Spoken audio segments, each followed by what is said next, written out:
started with my mother singing to me every night before I went to sleep. Actually, no doubt it started before that with her singing to me and with others as she went about her daily life and I grew inside her. And even before that, as her mother used to sing to her, "Baby's boat's a silver moon, sailing in the sky, sailing o'er the sea of sleep, while the clouds roll by. Sail, baby, sail, out upon that sea. Only don't forget to sail safely home to me." And the singing goes back at least several generations earlier. I have a letter from a great-great-aunt talking about how two different family groups waited for the traveling minister to arrive to the church in the early 1830s in England to perform their marriages.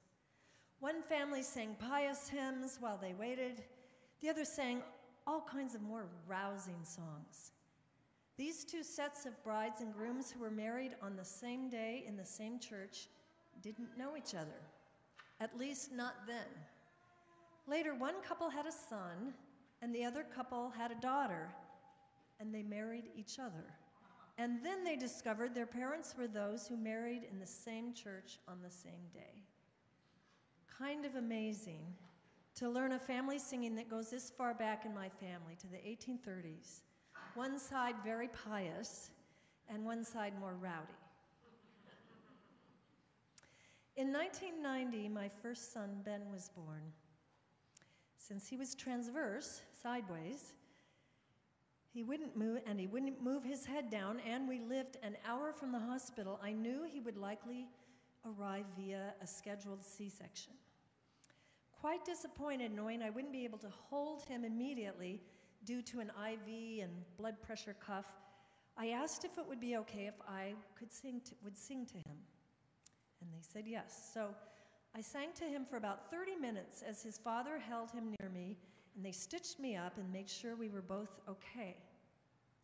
The midwives later told me that it had been one of their most memorable births because of the atmosphere that the singing created. So my first memories of Ben were his big, then gray, wide-open eyes, looking at calmly as I sang songs like you just heard, Baby's Boats, also Swing Low, Sweet Chariot, All the Little Horses, all the lullabies I could think of. It was only months later that I learned it was more rhythmic songs like Shake, Rattle, and Roll, Shake, Rattle, and Roll that helped him get to sleep. Oh well. Our gray hymnal is called, the title, Singing the Living Tradition. It came out about 3 years after Ben was born. What could this mean, singing the living tradition? When I started working here at this congregation, 26 years ago next month,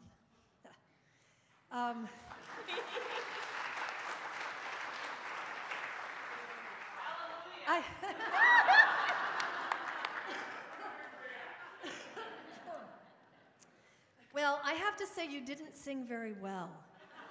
Now, when I say you, I know many of you were not here, so you can just be off the hook. Don't worry about it. But I'm afraid you mostly mumbled.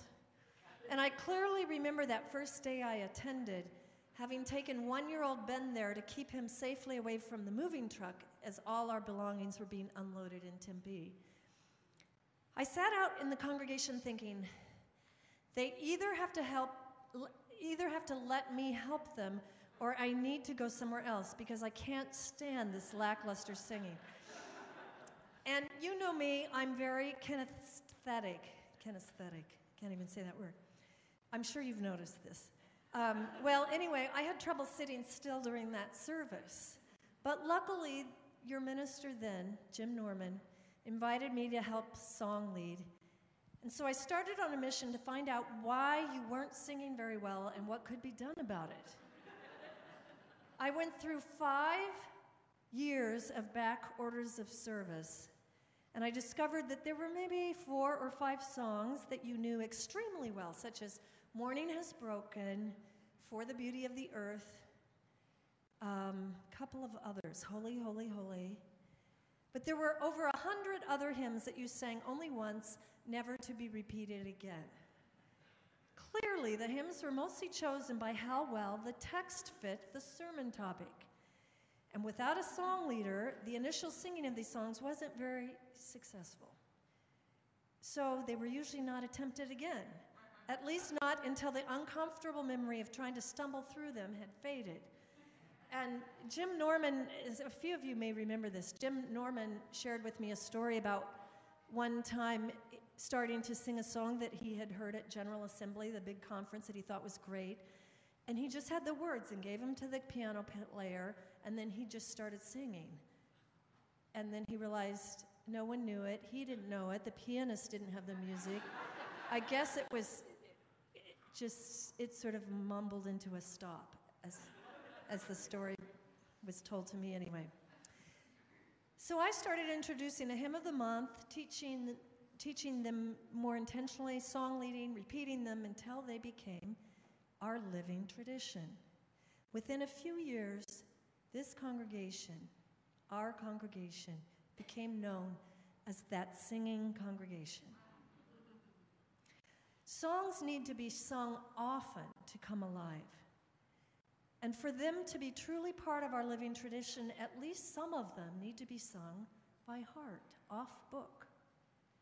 Because that is when they really become part of us, and they're available when we need them.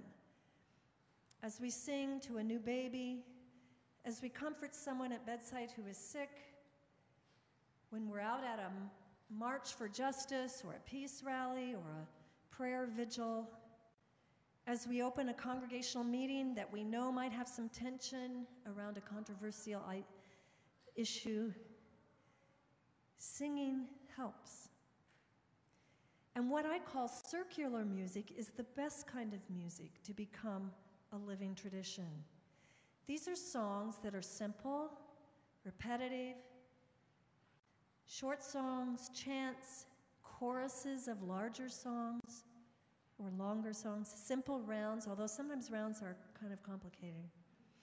Sometimes just a few repeated phrases, like the Healing Rain song we do in here, just 2 phrases, over and over. Some songs like Spirit of Life, which is a favorite UU song in most churches I've visited, have become circular in feeling, even though they're not that simple and they have more words. But we've learned them so well that we can sing it off book. I bet some of you could sing it right now.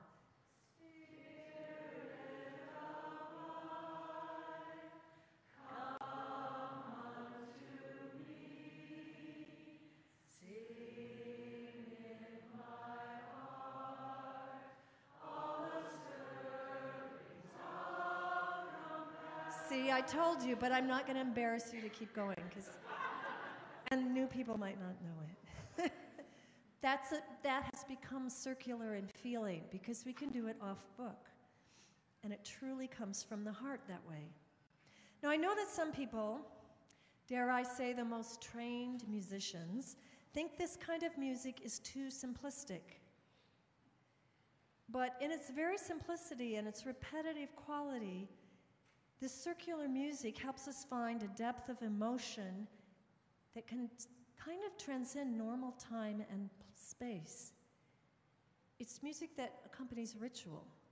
It's music that goes into our hearts, and the more we do it, and the more layers of harmony that we can add, the more it takes on meaning. It can be poetic and soulful, even upbeat. It doesn't have to be all repetitive and quiet. But it has a kind of power that a more wordy song, however lovely and wonderful, rarely achieves. I was honored to be able to sing for one of our congregants a few hours before he died. Many of you remember him. He was an active man, an engineer, and in retirement, he was the Mr. Fix-It person in our congregation. Our name tag cart used to be a pulpit that he built originally. I had sung with him several times over the last few months of his life, and he always requested something lively. So I would sing This Little Light of Mine, Down by the Riverside, also Spirit of Life, even though that's not so lively. But these were the songs that we had been singing frequently for the last 15 years in the church, so they were alive with meaning and memory for him. Because even when one is in hospice care, one is still alive and wants to feel that aliveness. And familiar songs can sometimes help with life review, which is a natural tendency people have towards the end of their life, for putting memories and life events into a meaningful context. Singing can connect us to our memories, to other people. It's actually stored in the brain, the singing, in a different place than speech, so that even people who have dementia and no longer able to talk, no longer able to converse, often they can still sing. It offers them a way to still connect, to still have some quality of life. Singing can give us a space to be, not always just to do. For many of us in our culture, like this man that I sang to, we want to stay useful. It's hard when we can no longer do. The quiet of being does not always come easily. So sometimes I just hum, I improvise at bedside, I breathe.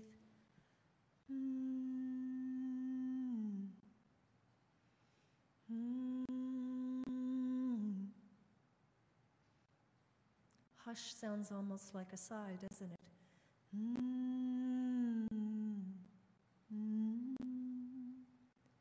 Human sound can give the courage and peace to let go.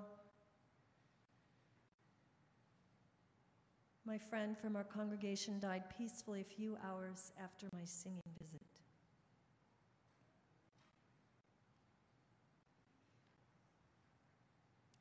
A song can be a touchstone in wrenching times, reminding us of the joy somewhere and giving us a sense of beauty, even in the midst of our pain. There is something incredible about lifting up the power of the group voice in song. But where did group singing go? It's rarely done anymore. Sometimes happy birthday is the only thing people can get through. It's because I think many of us have become mostly consumers of music. What we hear on a CD has trained our ears to think music must be perfect to be good. All the nasal edges, harsh tones, and off-pitch endings have been manufactured out and smoothed over. But music's real power comes from its aliveness and from its being created in time and space, right here and right now. And singing especially is the most alive and intimate form of music because it exists only on our out-breath. Because we're alive. Singing is very close to laughter. To crying. It's on our out-breath. It's close to gasping. It's close to moaning.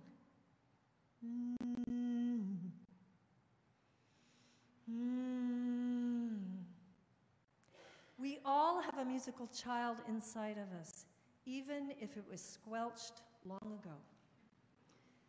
Music in worship is not about performance, but about finding ways that we can all express our song together, this gift of being human. There's an old African proverb that some of you may have heard, and that is, if you can speak, you can sing. If you can walk, you can dance. I would even go further and say even those who have lost the ability to speak for whatever reason still have a song in their hearts. Music in worship can give voice to our feelings, bring depth to a ritual, provide a smooth transition, create a sense of community, give voice to prayer.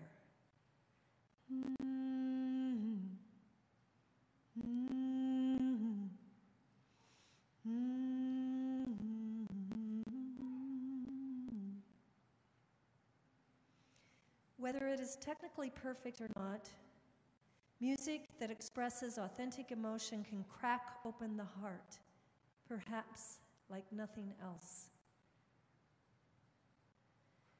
As many of you know, here we often weave silence and words, piano improvisation, singing into a time of meditation and prayer.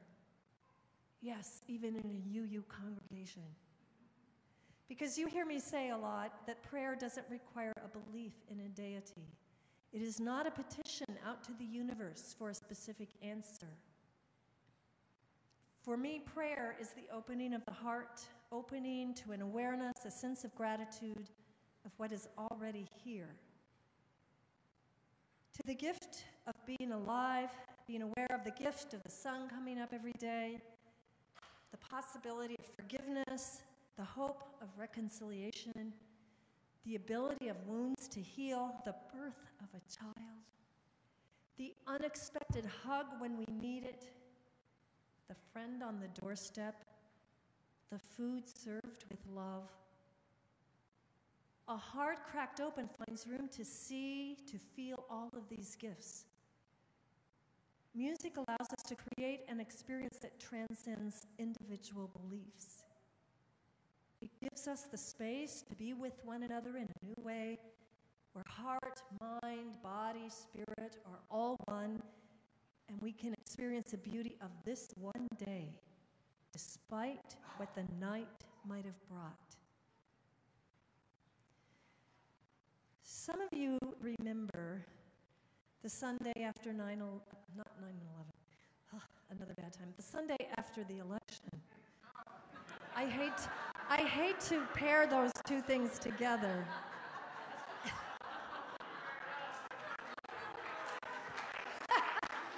That was a Freudian slip. Some of us remember it in a similar kind of stunning way. But the Sunday after that 2016 presidential election, we were still in shock, I think. We cling to each other, and we sang, I think at the end of the service, "From this house to the world we will go, hand in hand." We sang that as we exited. Somehow lifting up the power of the group voice helped us feel we were no longer alone, and that together we could muster the courage to face whatever that presidency might mean and how we might still make a difference in a hurting world. And actually, I recall after 9/11 that Luna and I planned a vigil, and we sang. So again, that we could give voice to our grief, to our feelings of hopelessness, of not knowing what to do, but the power in coming together.